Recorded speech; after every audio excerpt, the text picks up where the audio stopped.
Hello, physics students. Today we'll be playing with Google Sheets, which is a pretty powerful tool when we're trying to create graphs, something that we'll be doing throughout the year.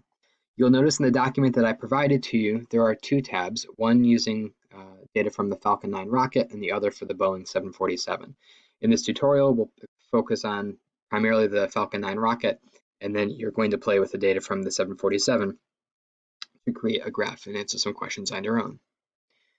The first thing I wanted to point out, when listing data in Sheets, it's generally helpful to have the independent variable first. So in this case, our displacement is going to depend on time. I put the time column first. When we do insert, after highlighting the data set, we can do insert chart. That will allow the first data set to become the horizontal axis, time, displacement, in this case, is the dependent variable to be in the vertical axis. Just to keep things organized, I'm going to encourage you to kind of just drop your chart into that box area. That will allow us to print our final product at the end. In looking at analyzing this data set, we can see that the line appears to be curved, but we want to know exactly what type of relationship the displacement and time have in this situation. So under the chart editor, we can go to Customize, and under Series, we're going to add a trend line. And the trend line allows you to see the line of best fit for that data set. Now, this line is a linear line to start, and it does appear to not be a great match for the data that we have. You can see there's a couple points above, quite a few points below.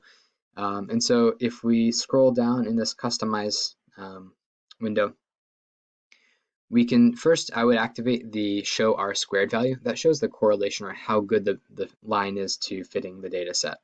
I'd also encourage you to change the label from custom to use equation, as that will allow the equation to be displayed next to the R squared value.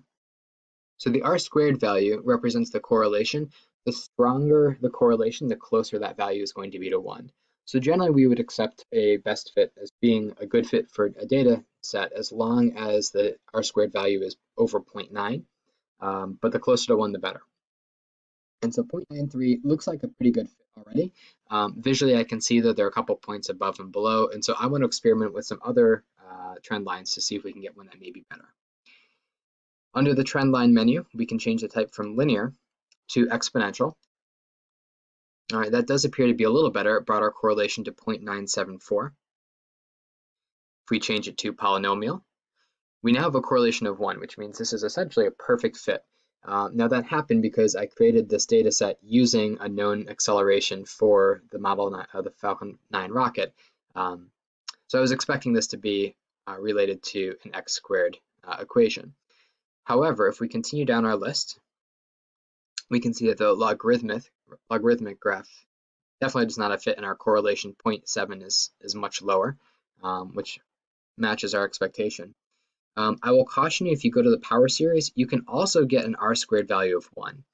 Now that's because when you have a power series, it's effectively forcing the line to, it changes the exponent so that it forces the line to match the data.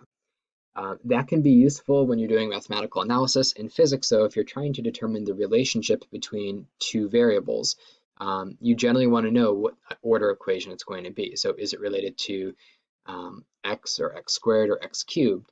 And so generally I would say you probably want to stick with either the linear, polynomial. On rare occasions we might do an exponential in this class, but polynomial is probably going to be the most common. If we do polynomial and drop it, so it starts at the second order, we could raise it to the third order and explore higher order equations. Generally, the higher the correlation, the highest correlation that you can get with the lowest exponent is the preferred equation. And so if we do x2 or x squared, it is going to stay at that r equals 1 value, which tells us that this is the best fit for this line. A couple cosmetic things that we can change. If we highlight the title here, we can change the orientation so it's centered over the graph. You can change the font, particularly the size. So if you find that the axes are a little small, notice whatever I'm highlighting here, it's just selecting the vertical or the horizontal axis. I can change all of these under the Customize menu. I would encourage you to go to the 747 tab and play with the data on that, you're going to create a similar scatter plot. By default, when I selected this data, it made it a scatter plot because I've been making scatter plots in Sheets recently. You may find that it actually, if you go back to the Setup tab, sometimes it defaults back to making a line graph. Although we do want to plot lines in physics, the trend line, we do not want to plot line graphs. So for our purposes, let's stick with just scatter plots moving forward. We can customize some of the cosmetic changes here. So if we highlight the title, for instance, we can change the location to be centered. Notice that in the 2-axis labels, I do have a unit. So if I had not included the units in the top of these 2 headings, you would have to add those on the sides. And so because I provided this data, it made sense for me to label that. But if you're collecting data in a lab in the future, you'd want to make sure that you include what unit you're measuring each of those 2 axes in. This concludes our first tutorial with Google Sheets. Please take some time to play with the 747 data and follow all the directions on this following page. Have fun.